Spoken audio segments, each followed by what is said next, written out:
भारत और नेपाल के बीच में मुकाबला पुरुष वर्ग के खो खो वर्ल्ड कप का फाइनल। नेपाल का झंडा लिए नेपाल की टीम प्रतीक वाइकर भारत का तिरंगा के साथ सबसे आगे चलते हुए सिक्का उछला। किरण रिजिजू साहब ने सिक्का उछाला है। संसदीय कार्य और अल्पसंख्यक मामलों के मंत्री toss won by Nepal, choice defence.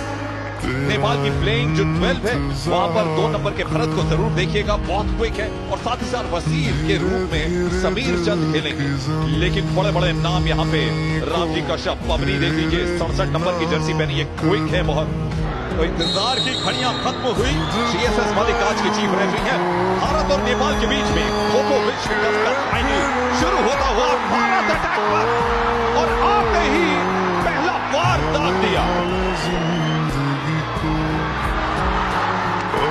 Ramji Kashyap हवा में लहराते हुए, क्या शानदार! ऐसा लगा जैसे कोई विमान टेक ऑफ की तैयारी कर रहा हो।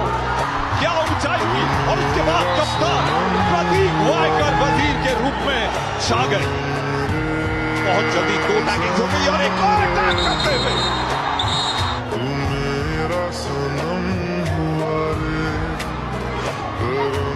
यानी 2 नंबर की जर्सी और 1 नंबर का खेल। रामजी कश्यप की तरह डॉज मास्टर जाने जाते हैं नेपाल के और उनके पीछे वार कर रही है भारतीय टीम। अटैक बदला 8 नंबर की तरफ जो राजन बाल है, लेकिन फिर भारत सारू को अटैक करते हुए सुयाश गरगटे। यही होता है, नजरें गाड़े रखी अटैकर्स के ऊपर। अगर अच्छे डिफेंडर बनना है तो नेपाल यहाँ पे प्रेशर में है। राजन बाल अकेले डिफेंडर, प्रतीक वाइकर ने हाथ खींचे जरूर सेंटर लाइन से, लेकिन शिकार नहीं कर पाए। राजन बाल के पास अच्छा खासा तजुर्बा है और उस तजुर्बे का वो बखूबी इस्तेमाल करते हैं। आकाश गए थे पीछे, खो दे दिया गया और एक बार फिर बिजली सी चपलता, बिजली सी चपलता, चीते की तरह गति। बिल्कुल 32 दांतों के बीच फंसी हुई एक जीभ है और ये शिकार, ये कमाल रॉक्सेना सिंह। फिलहाल यहाँ पे भारत निश्चित रूप से इस गेम में बहुत आगे ऑल आउट करने के बाद आखिरी 10 सेकंड में हम जा रहे हैं पहले टर्न में। अगला टर्न नेपाल का अटैकिंग टर्न होगा, लेकिन यहाँ टुक्की लगाई सूरज ने, लेकिन बच नहीं पाए। असाधारण प्रदर्शन, टर्न 1 इसके साथ ही समाप्त, ऑल आउट कर दिया। नेपाल को कम से कम एक मैच वो और अगर बाहर करते तो वो 32-34 का पॉइंट भारत के लिए ज्यादा सहज होता। मेहुल ने पोस्ट के ऊपर और जिस तरह से गणेश ने पोस्ट का सपोर्ट लेते उन्हें आउट करने की कोशिश की, उन्हें सफलता मिली नहीं, टैग कर नहीं पाए। और ये है कप्तान हेमराज, सबसे बेहतरीन खिलाड़ी नेपाल के। तीनों डिफेंडर एक ही दिशा में दौड़ते हुए। भारत का डिफेंसिव मैच जो सेमीफाइनल में था पहला, वही आज उतरा है।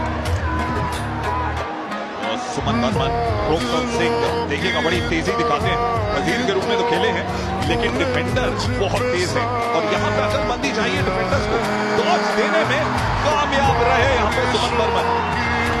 कहते हैं हॉप और डॉज जो रोकन सिंह ने किया यहाँ पे, बहुत आसानी से टैग कर बैठे।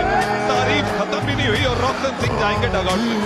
लगातार अपने आप को सेव करने की कोशिश कर रहे मेहुल, फंस गए वहां पर गणेश के सामने, लेकिन गणेश ने खो किया और हेमराज को दिया था। और यहाँ पर जनक है, जनक ने पोस्ट का सपोर्ट किया, भाग रहे थे, लेकिन शोल्डर का बाबू उतार दिए, जनक वापस लौटे और आखिर तक ये झपट्टा मारा, कामयाबी फिर भी नहीं मिली।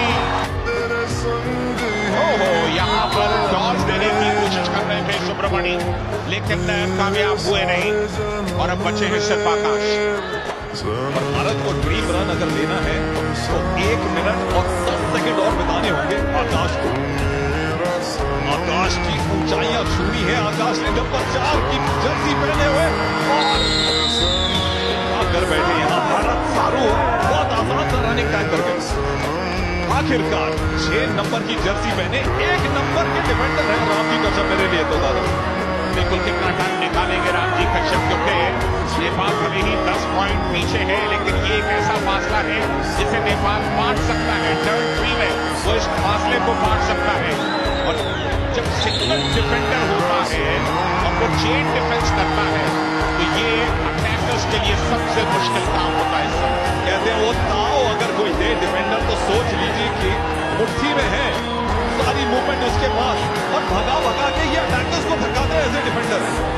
बिल्कुल जिस तरह से माला घूमी जाती है, एक सीधे एक आड़े, उस तरह से चलते हुए डायरेक्शन में परिवर्तन हुआ, लेकिन रामजी कश्यप को आउट दे दिया गया। टीम के तीनों डिफेंडर्स इस समय, और यहां बचे हुए लम्हों में क्या नेपाल एक पॉइंट ले पाएगा? नहीं, तो भारत के पास है अभी 8 पॉइंट की लीड। भारत आ गया है अटैक पर, नेपाल को बहुत अच्छे से डिफेंड करना है, क्योंकि अगर भारत को बहुत सारे स्कोरिंग पॉइंट्स उन्होंने दे दिए तो इस फाइनल में वापसी करना होगा मुश्किल।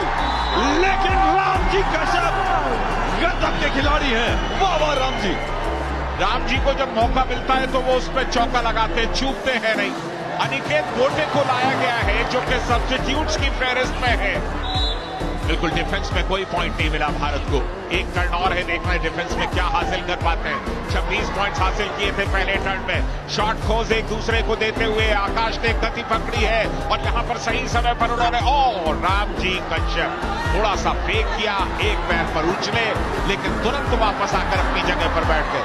दादा पूरे नंबर देना चाहेंगे भारत सरू को भी, क्या पड़ा वहां पे लेट को उन्होंने। बहुत अच्छे खिलाड़ी हैं और बात करने में तो मुस्कुराते रहते हैं जब भी इनसे मुलाकात हुई है। और बहुत बढ़िया डॉज है हमारे सरू का। भारत नेपाल के सबसे बेहतरीन खिलाड़ियों में इनका शुमार है। गोल को छोड़ ही नहीं रहे, 2 चक्कर लगा चुके हैं रामजी कश्यप, क्योंकि वो इरादा कर रहे थे कि किस तरफ जाएंगे।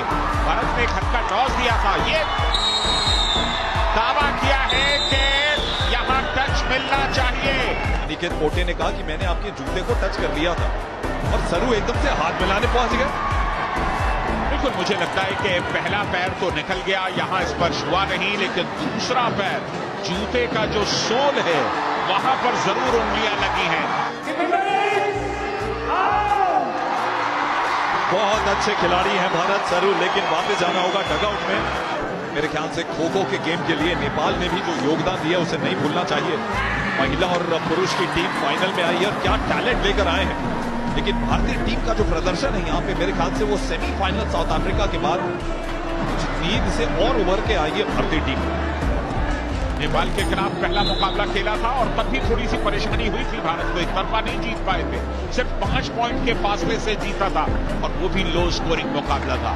यहां भी अब तक कहानी तकरीबन वैसी है और यहाँ पर डॉन बहुत अच्छा किया है, पोस्ट पर चले गए, पोटे आ गए, पोस्ट लाइन के साथ शिकार नंबर 3 अनिकेत पोटे के नाम। अंदाज देखिए कैसे आउट किया, उसके बाद एक सेलिब्रेशन का अलग अंदाज। हेमराज नेपाल की टीम के कप्तान हैं, लेकिन उम्मीद के मुताबिक उन्हें खेलते देखा नहीं, पहले मुकाबले में भी और आज अभी इस मुकाबले में भी। क्या शानदार ड्राइव था वहां पर। बचे हुए इन 16 सेकंड्स में क्या भारत एक और टैग कर पाएगा? बहुत अच्छे खिलाड़ी हैं भारत सरू, एक बार फिर से फ्री जोन में गए और फंस गए।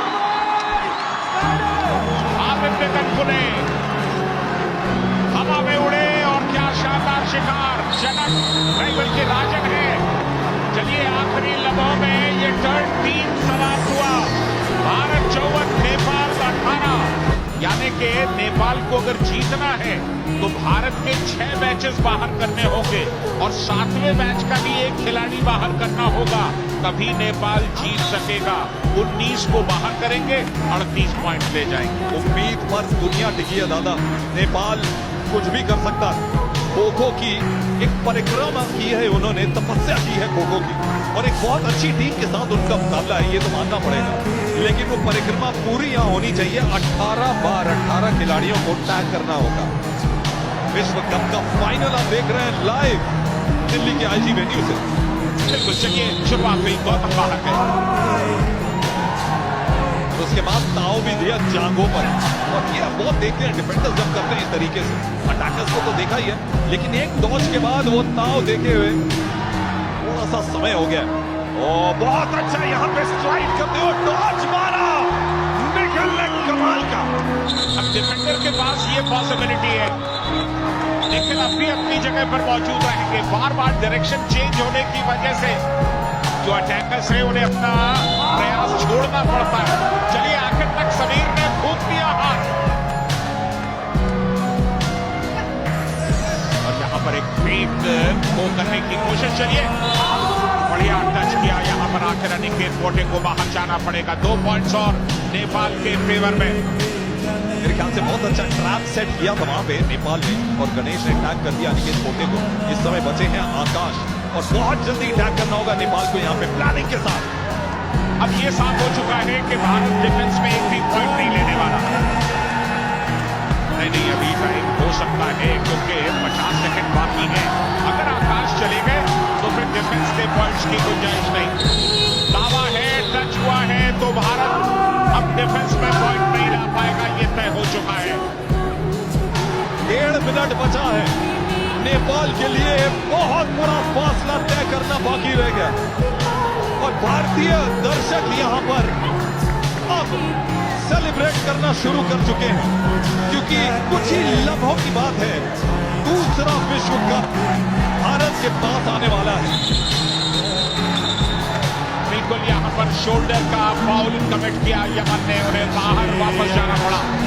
यहां चलिए आखिर में टच किया। 2 पॉइंट्स और भारत के लिए और फासला अभी भी 18 पॉइंट्स का है।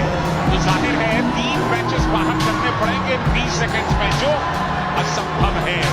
अभी भी राम जी मौजूद है, सुयश नरकटे मौजूद है, भवानी समार मौजूद है और इसके साथ ही भारत विश्व कप के गोल्ड मेडल पर हाथ रखने वाला है। वो फासला, वो सपना साकार होने वाला है। असाधारण प्रदर्शन भारत का। भारत ने न सिर्फ विश्व कप जीता है बल्कि दिल भी जीता है।